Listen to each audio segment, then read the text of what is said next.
আজ হুট করে খুব কাছে এসে কাল থেকে মুখ দেখা দেখি রইল না। একদিন সারাদিন কথা বলে মাসের পর মাস আর মেসেজের উত্তর দেওয়া হলো না। একদিন খুব গুরুত্ব দিয়ে খুব কাছের অনুভব করিয়ে পরের দিন থেকে আর সাড়া দেওয়ার প্রয়োজন বোধ করা গেল না। এরকম সম্পর্কে রয়েছে আমার প্রবল অস্বস্তি। আমার সাথে এই হুট করে রাতারাতি আজ আছে কাল নেই ব্যাপারটা যায় না।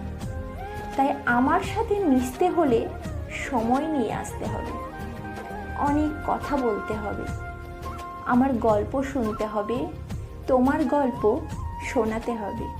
ধীরে ধীরে সময় নিয়ে, ধৈর্য নিয়ে, যত্ন নিয়ে একটা সুস্থ